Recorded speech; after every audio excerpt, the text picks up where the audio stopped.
Good evening, TVBC family. My name is Dave Birkholtz, and it's good for us to gather together this evening just around the word of the Lord.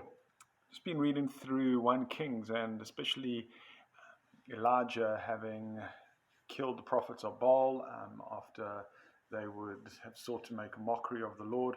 And then Elijah is threatened by Queen Jezebel, and so he flees. And after the Lord sustains him and comforts him, Elijah finds himself in the mountainside, in the cave, and God says, "I'm going to speak to you, and so brace yourself."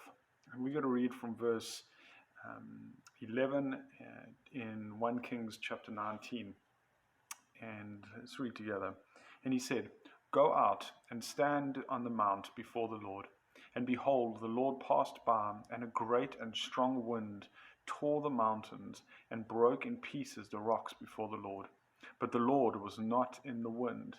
And after the wind an earthquake, but the Lord was not in the earthquake. And after the earthquake a fire, but the Lord was not in the fire. And after the fire the sound of a low whisper. And when Elijah heard it, he wrapped his face in his cloak and went out and stood at the entrance of the cave.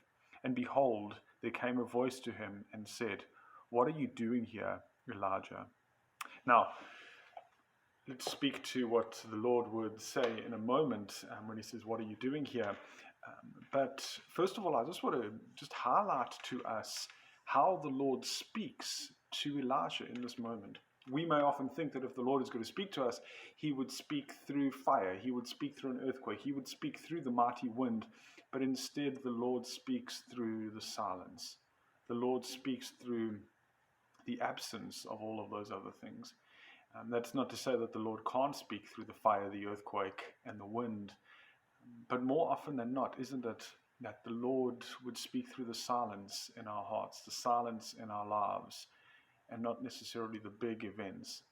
I'm reminded of Psalm 46, but specifically Psalm 46 verse 10, where it says this, "Be still and know that I am God." And we know that verse really well, the first part of it, but there's the rest of the verse says this, "I will be exalted among the nations. I will be exalted in the earth." What a beautiful passage. What a beautiful verse for us. And I just encourage you to go read the whole of Psalm 46. That will just show the mighty work of the Lord. It starts off in just saying, "God is our refuge and our strength, a very present help in trouble." And then in verse 10 to say this, "Be still and know that I am God." And so it's so important for us to be aware of the fact that the Lord speaks to us as we are still. The Lord comforts us as we are still before him. That the Lord is exalted in those moments when we are still. But what does God say to Elijah in that moment of stillness on the side of the mountain? "What are you doing here? Why are you here? Why are you running away? Why have you let fear draw you to this place?"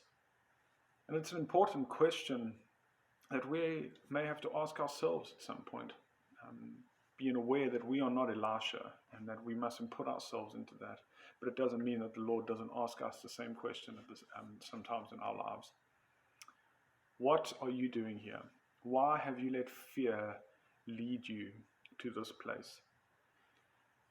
And I don't know how you are responding in the midst of all that is going on in the world right now. I don't know if fear has gripped you. I don't know if anxiety has gripped you. I don't know what has taken your heart and is guiding your heart.